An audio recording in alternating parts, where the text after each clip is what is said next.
మంచు ఫ్యామిలీకి సంబంధించి మంచు విష్ణు, మంచు మోహన్ బాబు, మంచు మనోజ్ వీళ్ళ ముగ్గురికి సంబంధించిన వాళ్ళందరితో మాట్లాడి నేను ఇలాంటి ఇంట్రెస్టింగ్ వీడియోలు, ఇంట్రెస్టింగ్ విషయాలు, ఫ్యామిలీలో ఇన్వాల్వ్ అవుతున్న వాళ్ళు ఎవరు, కథ ఏంటని వీడియోలు చేస్తాను. కాబట్టి ఈ వీడియోకి నేను ఒక 300 లైక్లు అడుగుతాను. దయచేసి చాలామంది చూస్తారు కాబట్టి ఒక 300 లైక్లు మీకు పెద్ద మ్యాటర్ కాదు. యూట్యూబ్ చాలామందికి పంపిస్తుంది ఇలా మనం లైక్స్ చేస్తే కనుక. కాబట్టి సో వినయ్ మహేశ్వరి ఇతని పేరు. ఇతను విష్ణు కలిసి మోహన్ బాబు యూనివర్సిటీ తిరుపతిలో ఉంది కదా, దాంట్లో ఆర్థిక అక్రమాలు చేస్తున్నారని, అక్కడ ఉన్నటువంటి ఎంబీఏ విద్యార్థుల్ని దోచుకుంటున్నారని, అధిక ఫీజులు వసూలు చేస్తూ స్థానికంగా ఆ ప్రాంతంలో వ్యాపారాలు ఎక్కువ చేస్తుంటారు కదా, వాళ్ళ నుంచి కూడా డబ్బులు కడుతున్నారు, డబ్బులు తీసుకుంటున్నారు, ట్యాక్స్ లాగుతున్నారు అనేటువంటి ఆరోపణలు రకరకాలుగా వినిపించాయి.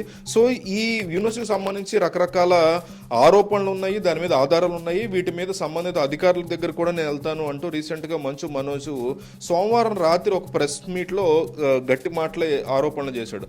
సో 2 రోజుల ముందు ఆదివారం నాడు ఉదయం మంచు మనోజే స్వయంగా 100కి డైల్ చేసి నన్ను వినయ్ అనేటువంటి వ్యక్తి, వినయ్ మహేశ్వర్ అనే వ్యక్తి నా మీద, నా భార్య మీద దాడి చేశాడు, నాకు ప్రాణహాని ఉంది అంటూ చాలా పెద్ద అలిగేషన్ వేశాడు.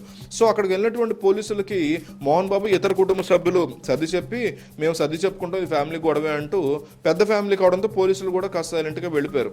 ఏమైనా ఇబ్బంది ఉంటే స్టేషన్కి వచ్చి రిటర్న్ కంప్లైంట్ ఇవ్వండి అని చెప్పి సూచించారు. తర్వాత నానా రచ్చ జరిగింది మనం చూసాం. ఈ 2 వ్యవహారాల్లో కూడా మంచు ఫ్యామిలీ పేర్లు కాకుండా వినయ్ మహేశ్వరి అనే పేరు చాలా ఎక్కువగా వినిపిస్తుంది. ఈ కాంట్రవర్సీలో వినయ్ మహేశ్వరి అనేటువంటి పేరు గట్టిగా వినిపిస్తుంది.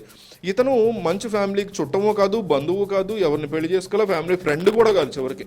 కానీ వినయ్ మహేశ్వర్ అనేటువంటి వ్యక్తికి మంచు విష్ణు కానీ మోహన్ బాబు కానీ ఎక్కువ ప్రాధాన్యత ఇస్తున్నారు. అంటే వాళ్ళిద్దరు తర్వాత, మోహన్ బాబు మంచు విష్ణువుల తర్వాత మంచు కుటుంబానికి సంబంధించినటువంటి ఆర్థిక పరమైన నిర్ణయాలన్నీ కూడా వినయ్ మహేశ్వరే తీసుకున్నటువంటి క్లారిటీని వీళ్ళు ఇండైరెక్ట్గా ఇస్తున్నారు. అంతగా అతనికి ప్రయారిటీని వీళ్ళు ఇస్తున్నారు. అది మంచు మనోజ్కి నచ్చట్లేదు. అసలు ఎవడీడు ఒక సెలబ్రిటీగా ఏమన్నా ఒక ఉద్యోగం అంతే కదా, మా కుటుంబానికి సంబంధించినట్టు కదా కదా, నేనేమో కన్న కొడుకును, నన్నేమో పూచిపుల్లా తీసేస్తున్నారు కదా అనేటువంటి మెంటాలిటీ. సో అతనికి లక్షల జీతం ఇస్తూ పని చేయించుకోవాల్సిన వ్యక్తిని ఫ్యామిలీ మెంబర్గా ట్రీట్ చేస్తున్నారు. కన్న కొడుకుని నన్నేమో బయటికి గెంటేస్తూ పరాయి వాళ్ళు ట్రీట్ చేస్తున్నారు అనేది మంచు మనోజ్ యొక్క గుండెలోని బాధ అని చెప్తున్నారు. అంటే మంచు విష్ణు అండ్ మోహన్ బాబు యొక్క ప్రోద్బలంతోనే నా మీద దాడి చేశాడనే ఫీలింగ్లో ఉన్నాడు మహేష్.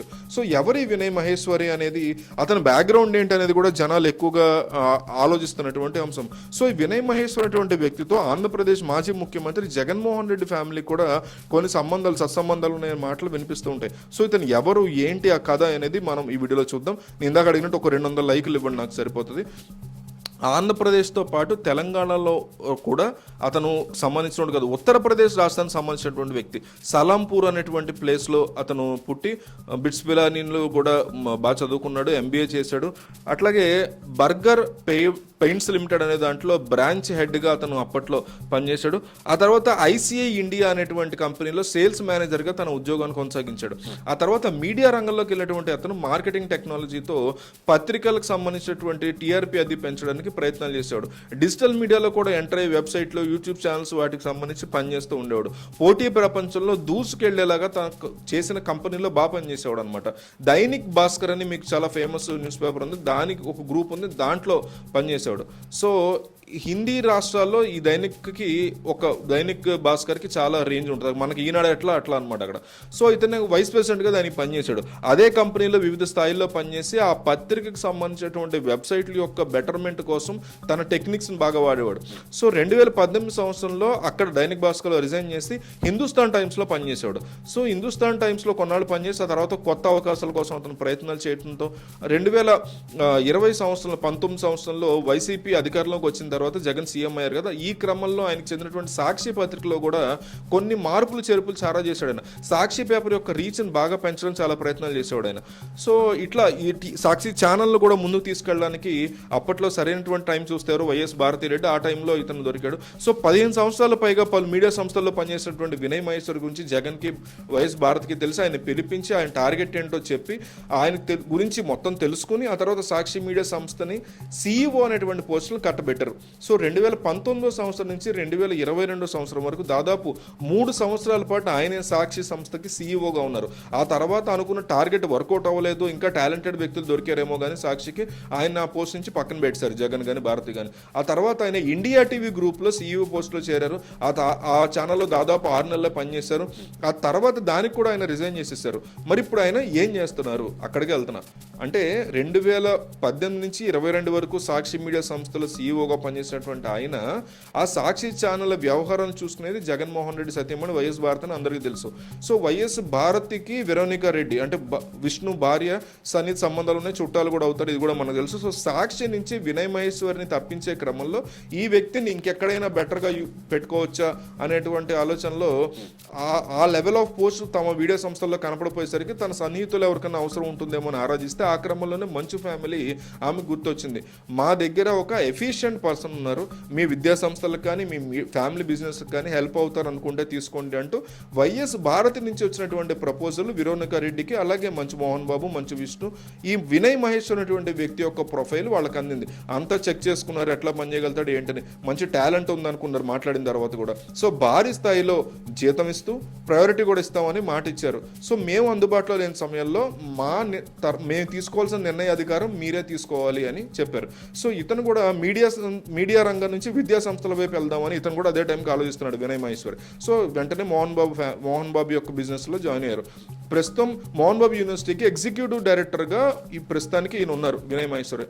సో మిగతా వాటిలో కూడా అంటే మోహన్ బాబు యూనివర్సిటీకి సంబంధించినటువంటి ఆస్తుల విషయాలకు సంబంధించి విధి విధానాలు రూపొందించేటువంటి విషయాల్లో ఒక అడ్వైజర్గా కూడా ఈయన ఒక కీలక నిర్ణయం తీసుకునేలాగా యూనివర్సిటీకి సంబంధించినటువంటి అన్ని అంశాలు కూడా వినయ్ మహేశ్వరికి సమానమైనటువంటి ప్రాధాన్యత ఉంటుందన్నమాట. ఈయన మాట ఖచ్చితంగా చెల్లుబాటు అవుతుంది, ఇది ఇంపార్టెంట్ ఇక్కడ. సో మోహన్ బాబుకి సంబంధించి 24 ఫ్రేమ్స్ ఫ్యాక్టరీ ఉంది కదా, ఒక నిర్మాణ సంస్థ, దానికి కూడా ఈయన మేనేజింగ్ పార్ట్నర్గా వ్యవహరిస్తున్నారు. అంతేకాకుండా ఈయనకి సట్రాస్ కన్సల్టింగ్ అనేటువంటి ఒక ప్రైవేట్ కంపెనీ ఈయన పర్సనల్గా ఉంది. ఈయన భార్య హేమ మహేశ్వరి దీన్ని రన్ చేస్తూ ఉంటారు. 2022లో దీన్ని స్టార్ట్ చేశారు. కంపెనీలకి బిజినెస్ ఐడియాలను ఇవ్వడం, ఆ కంపెనీల యొక్క ప్రాఫిట్లను పెంచడం అనేది ఈ కంపెనీ యొక్క ముఖ్య ఉద్దేశం. అట్లాగే ఎక్కువగా కంపెనీ యొక్క వ్యవహారాలను ఆయన భార్య హేమ మహేశ్వరి చూసుకుంటూ ఉంటారు. ఈయన మాత్రం ఎక్కువగా మోహన్ బాబు యూనివర్సిటీతో పాటు మోహన్ బాబు యొక్క నిర్మాణ సంస్థ ఏదైతే సినిమా ప్రొడక్షన్ హౌస్ ఉందో దాని గురించి చూస్తూ ఉంటారు. నెలలో 3-4 రోజులు మాత్రమే తిరుపతిలో ఉంటాడు, మిగతా రోజులంతా కూడా ఆయన హైదరాబాద్, ఢిల్లీ, ముంబై ఇలాంటి దుబాయ్లో కూడా వెళ్తూ వస్తుంటారు. విష్ణుకి దుబాయ్లో కూడా వేరే బిజినెస్లు ఉన్నాయి, అక్కడ వీళ్ళు అది కూడా చూసుకుంటూ ఉండేది. సో ఎందుకు ఎక్కడో ఉత్తరప్రదేశ్లో ఉన్నటువంటి ఫ్యామిలీ వ్యక్తికి ఇక్కడ ఎందుకు అంత ఇచ్చారు ప్రయారిటీ అంటే ఆయన తెలివితేటలు కావచ్చు, ఆయన సమర్థత కావచ్చు, ఆయనకున్నటువంటి ఎక్స్పీరియన్స్ కావచ్చు, ఇలా అనేక రకాల రీజన్స్ వల్ల ఆయన ప్రయారిటీ ఇస్తున్నారని అనిపిస్తుంది. దేశవ్యాప్తంగా ఉన్నటువంటి విద్యా సంస్థల మేనేజ్మెంట్తో ఈయనకు ఉన్నటువంటి సత్సంబంధాలు, స్ట్రాటజీలు చాలా బాగా చేస్తారని చెప్తారు. సో గతంలో ఈయన డీల్ చేసిన స్టార్టప్ల యొక్క స్టోరీలు కావచ్చు, ఇవన్నీ కూడా మంచు మోహన్ బాబుని, మంచు విష్ణుని ఫిదా చేశాయని చెప్పుకోవచ్చు. సో మంచు విష్ణుకు అత్యంత సన్నిహిత వ్యక్తిగా ఆయన రాను మారుతూ వచ్చారు. సినిమా వ్యవహారం కావచ్చు, ఇంకో వ్యవహారం కావచ్చు, యూనివర్సిటీకి రాలేని పరిస్థితుల్లో కనుక విష్ణు ఉంటే అప్పుడు వినయ్ మహేశ్వర్ ఇవన్నీ చూసుకుంటూ ఉంటారని చెప్తున్నారు. మంచు మోహన్ బాబు కూడా వినయ్ మహేశ్వర్ అత్యంత ఇష్టడుగా మారిపోయారని చెప్తున్నారు. అట్లాగే ఆయన టాలెంట్ని గుర్తించి ఏరుకోరి మరి ఇదంతా కూడా చేశారనే మాట వినిపిస్తుంది. సో ఏరుకోరి మరి ఇతను పెట్టుకున్నారు కదా, సో ఫ్యామిలీలో కూడా ఒక రకమైనటువంటి ప్రయారిటీ ఇచ్చినటువంటి పరిస్థితి. సో ఎంత ప్రయారిటీ అంటే కన్న కొడుకునే యజమాయిషి చేసేటువంటి ప్రయారిటీ అతనికి ఇచ్చారా, మంచి మనోజ్ మీద దాడి చేశాడని మనోజ్ చెప్తున్నాడు కదా, సో అంత ప్రిఫరెన్స్ ఇచ్చారా వీళ్ళు అనేది కూడా ఒక క్వశ్చన్. సో ఆయన ఫ్యామిలీ మెంబరే కాదు, సో తండ్రి గురించి పోలీస్ కంప్లైంట్లో మంచు మనోజ్ చెప్పలేదంటే ఒక అర్థం ఉంది. కన్న తండ్రితో విభేదాలు పెట్టుకోకూడదని కాస్త ఆలోచించి ఉండొచ్చు. కానీ మరి వినయ్ మహేశ్వరి యొక్క వ్యక్తి పేరు పరాయి వ్యక్తి కాదు, మరి ఇతని పేరు కూడా పోలీసులు మీద అంటే మంచు మనోజ్ కంప్లైంట్ ఇచ్చినప్పుడు ఇతని పేరు ఎందుకు మెన్షన్ చేయలేదని కూడా ఒక క్వశ్చన్ ఉంది. అయితే అది ఆలోచిస్తే మనకు ఒక విషయం క్లియర్గా అర్థమవుతుంది. యూనివర్సిటీ వేదికగా వినయ్ మహేశ్వరి చేస్తున్నటువంటి అనేక దందాలు, పిల్లల్ని అక్కడ స్టూడెంట్స్ని వేధించడం, పేరెంట్స్ విషయం కావచ్చు, అవన్నీ గనక కంప్లైంట్ ఇస్తే యూనివర్సిటీ చేస్తున్నటువంటి మోసాల విషయం తప్పుకెళ్ళిపోతుందేమో, పక్కెళ్ళిపోతుందేమో అని అట్లా కాకుండా దానికి సంబంధించినటువంటి ఫిర్యాదులను కూడా తీసుకొచ్చి దాని ప్రకారమే ఫిర్యాదు చేద్దామనే ఆలోచనలో మంచు మనోజ్ స్పష్టంగా ఉన్నట్టు అతను చెప్పినటువంటి ప్రెస్ మీట్ బట్టి మనకు అర్థమవుతుంది. సో చూడాలి మరి ఇది ఫ్యామిలీకి సంబంధించినటువంటి కాంట్రవర్సీని ఎటువైపు వెళ్తుంది ఏంటనేది చూడాలి. మొత్తానికి వినయ్ మహేశ్వర్ గురించి అయితే ఇది ప్రోగ్రాము. నేను ఒక 200 లైకులు మాత్రమే అడుగుతున్నాను, దయచేసి ఇవ్వండి, నాకు చాలా హెల్ప్ఫుల్ అవుతుంది. యూట్యూబ్ ఎక్కువ మందికి పంపిస్తే ఒక 200 to 300 లైకులు ఇవ్వండి.